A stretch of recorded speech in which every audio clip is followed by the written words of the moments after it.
ボンジーア、クルーズ客船で働くエリです。今回はブラジルのサンパウロに来て1週間ほど経ちましたので、ここに来て気づいたこと5選を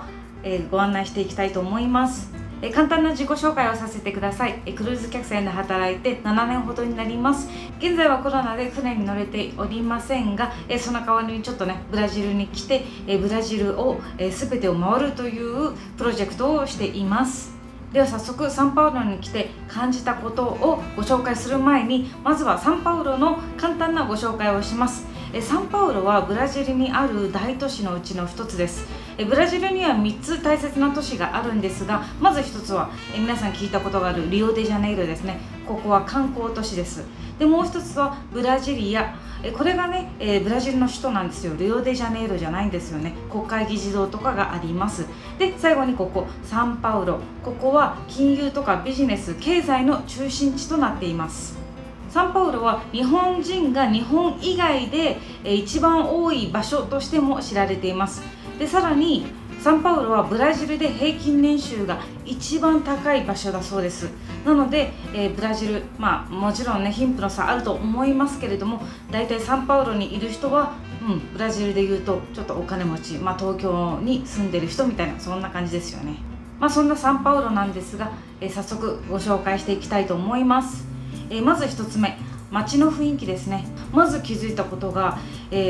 落書きというかスプレーで描いた落書きですね。それが異常に多いです。ブラジルというかサンパウロ。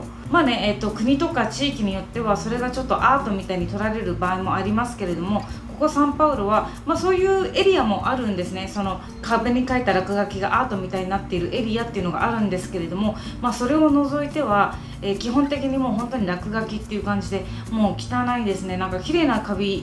一面見つけるのが難しいぐらい落書きがあります。2つ目、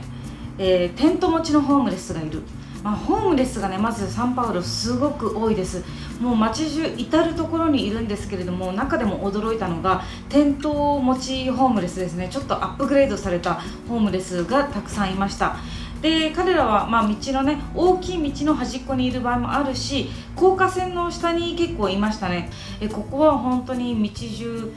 もう至る所にいて、歩いててホームレスにぶつかっちゃうんじゃないかっていう感じで道のど真ん中に入れてたりします。本当にもうど真ん中って本当にど真ん中で、私がカナダにいた時に思ったのは、結構ホームレスの人なんか紙コップとかを置いてお金を恵んでくださいみたいなやってるんですけれども、ここの人たちはそういうものがなくて、もう本当にね、生きる気力がなく、なんか路上に寝てるっていう、そういうちょっと悲しいですけど、そんな感じですね。でも街歩いてて、なんかおばさんがそのホームレスの人になんかコインちょっとあげたりするのも見たことありますし、やっぱそういう人たちってスターバックスとかちょっとお金持ち、お金持ってる人がいそうなエリアの出入り口とかにいたりするんで、そういう人にちょっと小銭を恵んでもらったりしてるのを見たりしました。あとはホームレスではないかもしれないんですけれども、本当にちょっと貧困層の人、家は多分一応あるんでしょうけどみたいな、ちょっと少し小綺麗な感じの人ですね。そういう人たちがお金を恵んでっていう、ところをかなり見受けました。で例えば私があったのが、レストランがあるんですけれども、そのレストランに大きい窓があって、その窓を見ながらご飯を食べるっていうところがあるんですね。でやっぱりコロナ対策なのか窓は全面開いてるんですけれども、そこの外側からね、そのホームレスっていうかちょっと、ショッピングカートに犬を乗せたおばさんとかが来て、ガム買ってくださいみたいな、そのガムとかいつのガムなんだっていう感じじゃないですか。でブラジルって結構もうキャッシュレスでどこでもカードで支払いをするんですけれども、なので私のね、彼もそんな現金は持ってなくて、現金持ってないよって言ったら、現金じゃなかったらちょっと喉が渇いたとか言ってたんで、彼がじゃあって言って缶に入ったね缶コーラを、渡してあげてました。で彼女はそこでね、缶のコーラをまず犬にちょっとあげて、自分でゴブグビグビ飲んでたんですけれども、そこで通りかかったおばさんがまたその人となんか話をして、お財布からちょっと小銭をあげたりしてました。なので結構その恵んでくれ系の人は、結構いますね。ホームレスなのかホームレスじゃないのか、なんかちょっと見分けがつきにくいところですけれども、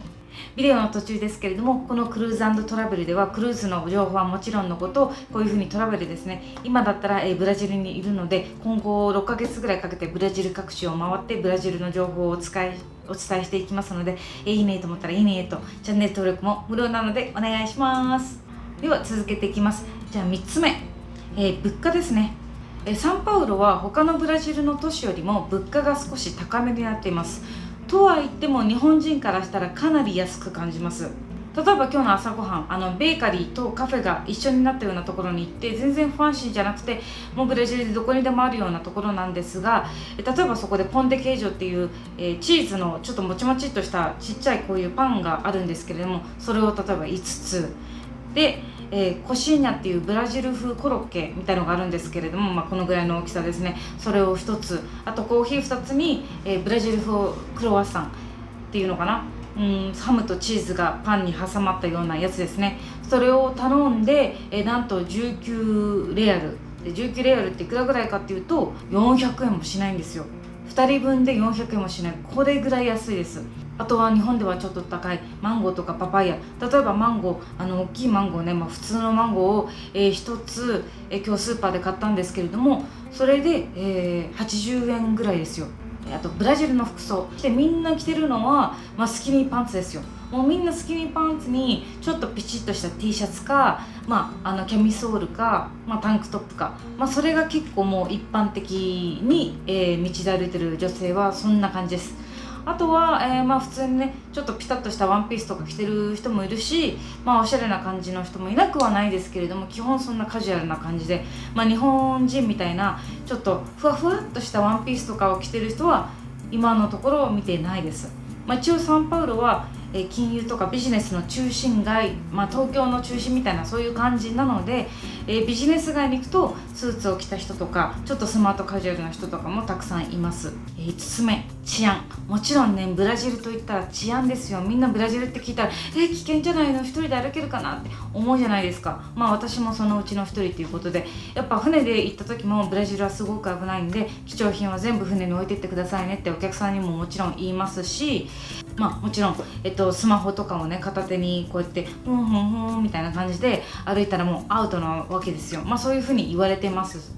で、実際どうなのかっていうと、その通りでございます。ブラジル人の友達結構ここにいるんですけれども、やっぱ彼らに会ったら、携帯とかはちゃんとしまっておいてねって、だから使う時は常に周囲に気を配る。だからラフに片手で歩いてみたいなことをやってると危ないこともあると。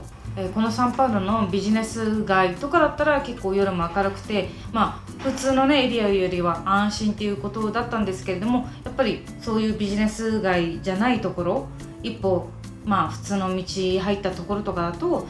昼ももちろん気をつけるけど、夜6時以降とか暗くなってからはもっと気をつけねっていう感じでした。で、私はブラジル人の彼がいるんでね、少しは安心なんですけれども、やっぱ私一人だったらもうちょっとこんがり焼けてればなんかジャパニーズブラジリアンに見えたりもしなくもないかもしれないですけれども、まだね、焼けてないので、服もね一応気をつけてるつもりですけれども、やっぱ観光客に見えるみたいで、私はその時スマホをしまってて、彼がスマホを片手に持って、ちょっとロケーションを調べてたんですけれども、そしたらブラジル人のねもう優しい感じのねおばさんが、彼に声かけて、でちょってなんか話していったんで、なんて言ってたのって言ったら、大丈夫だと思うけど、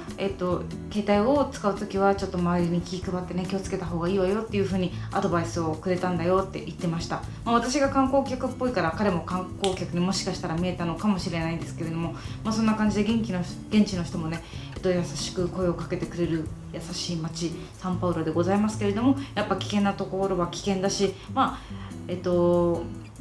常にやっぱ海外では気を配るっていうのはもう鉄則なんでね、そういうのを気をつけてれば普通に楽しめるんではないかなと思います。というわけで、ブラジルのサンパウロに1週間、滞在してみてちょっと気づいたことをまず、1本目の動画として出してみました。私のチャンネルではこういうふうに、ブラジルに今いるので、ブラジルのお話だったり、あとはクルーズ客船のお話をしております。いいねと思ったらいいねと、チャンネル登録もしていただけると嬉しいです。というわけでまた次回。チャオ。